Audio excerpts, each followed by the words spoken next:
Hello, divine creations, divine marvels, children of God. Thank you so much for dropping by this video. To anyone who's new to this channel, a very warm welcome, and of course, welcome back to regular viewers. So this channel is about a very important topic, the difference between actual non-duality, actual Advaita Vedanta, and fake non-duality, fake Advaita Vedanta. So why is this so important? Well, first of all, the truth is important. But secondly, Neo-Advaita, fake non-duality, is actually very dangerous. So I didn't name this channel Recovering from Fake Non-Duality, the recovering part. I didn't choose that word lightly. If someone gets very serious about Neo-Advaita, it truly is a complicated and a deep process to work your way out of it. It's a very complicated mental cult. So if you're new to this channel, please check out some of my other videos. Today I want to talk about, well, first of all, I just got back from a retreat. One of the first retreats I've gone on in a long time. I think the first retreat I've ever gone on that wasn't a Neo-Advaita retreat. It was a dancing retreat. It was amazing. 5 days of dancing. Multiple classes and workshops. Truly amazing. Being around loving people, being in our bodies.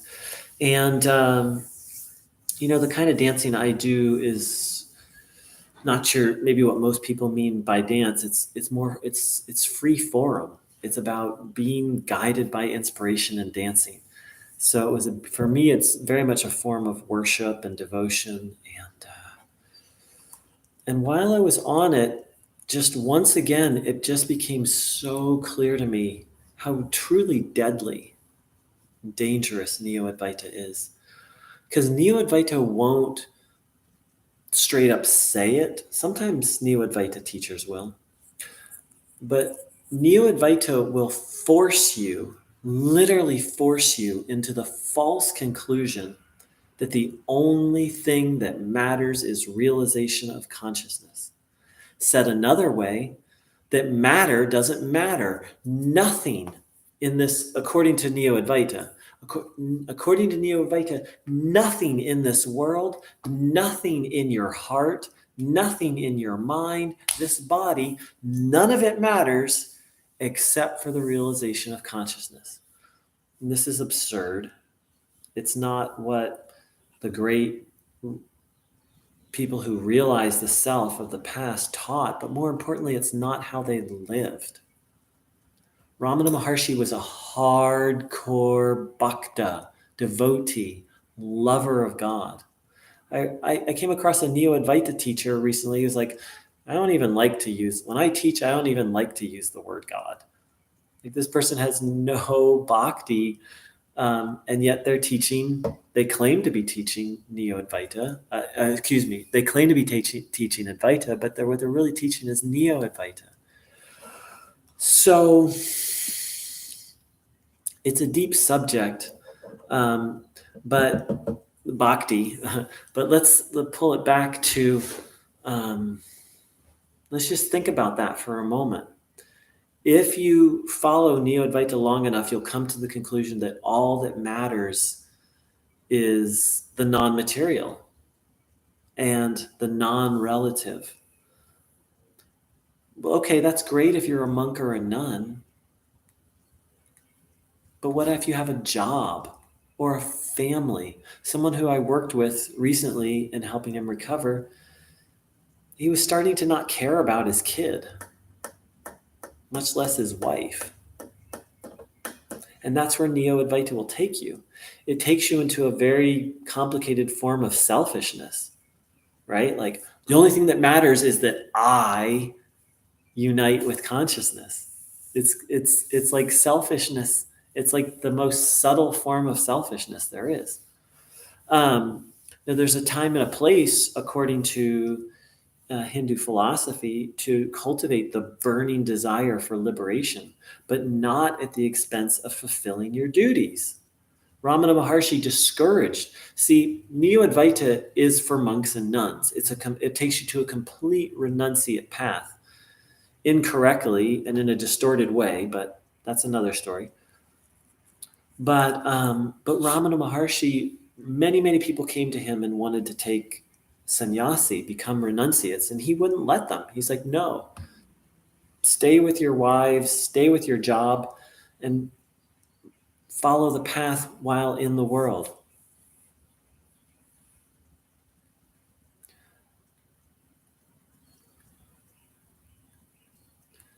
So believing that nothing matters but consciousness means your hobbies don't matter, your goals don't matter, your relationships don't matter, your pet doesn't matter, your children doesn't matter, your body doesn't matter, your health doesn't matter, your inspirations don't matter, your life passions, your dreams don't matter, this world doesn't matter, your house doesn't matter.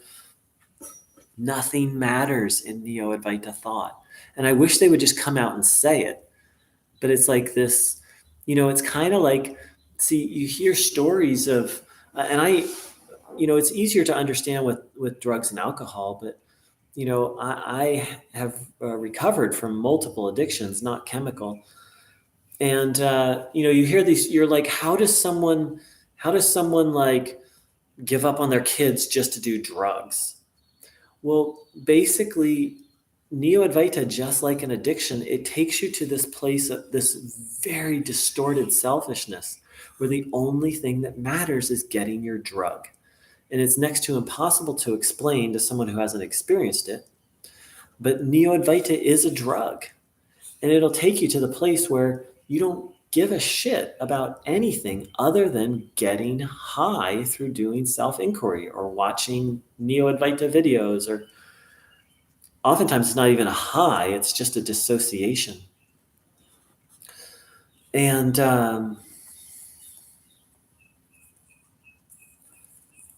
yeah, I could tell you many stories in my addiction days of like,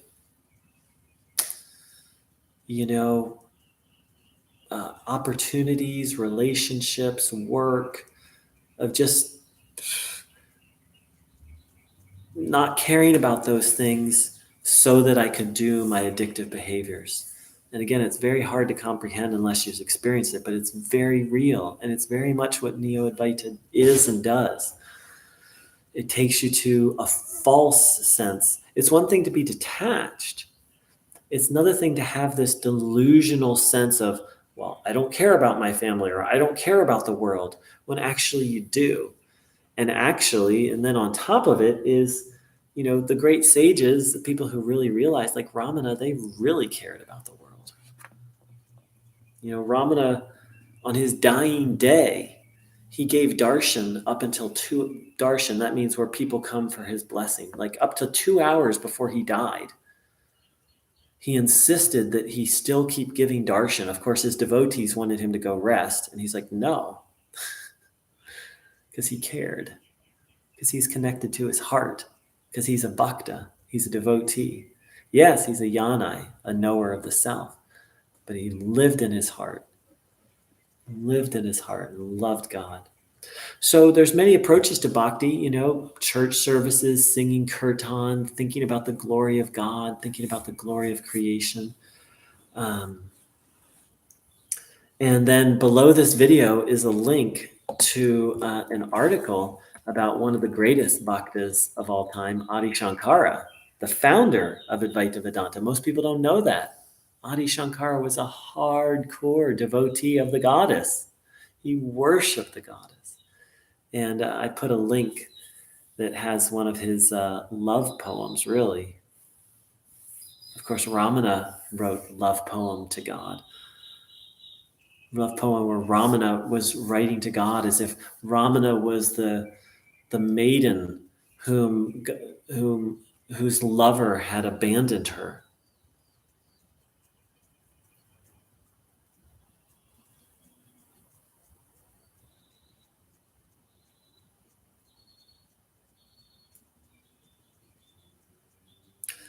So just a few of my thoughts. I hope they're helpful. I saw through just one more layer. I dove really deep into Neo-Advaita. I wanted to become a monk, like I dove deep. So for other people, maybe your process out of Neo-Advaita won't be so. But the thing is it's both an addiction and a cult, a mental cult. Although there are some actual, like physical locations with a cult. And both those things take time to recover from. And they're very complicated because they both warp your sense of reality and warp your sense of what's true. So please be gentle with yourself. Oh, let's see. I got a quote. Someone said hello. Oh, Inky, you are so welcome. God, it's posts like that make my day. If you want to share anything more, please do. Yeah, I turned off comments because I kind of got tired of all the hate. But yeah, Inky, I'm gonna write my email up here if you want to write me anything. I'd love to hear how this channel helped you.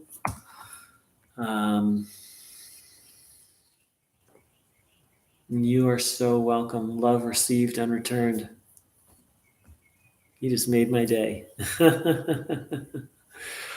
All right, dear ones.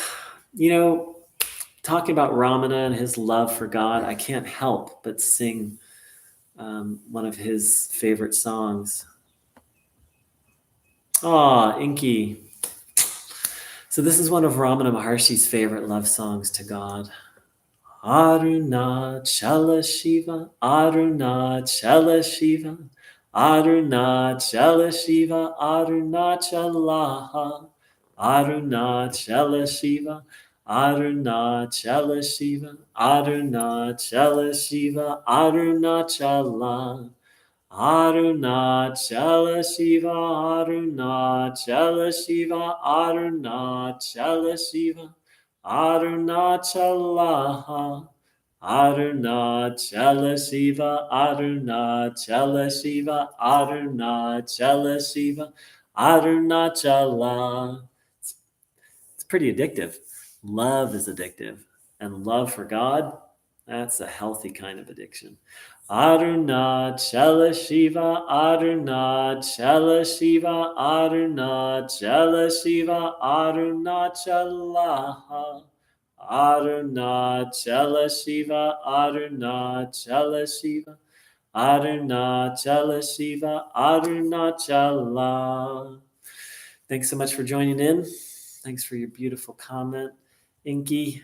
I'm so glad it helped. What I'm sharing, the reason why I share this is because Neo-Advaita almost killed me. So figuring this out saved my life. So I'm just out trying to save some lives. Take care. Much love. Aruna.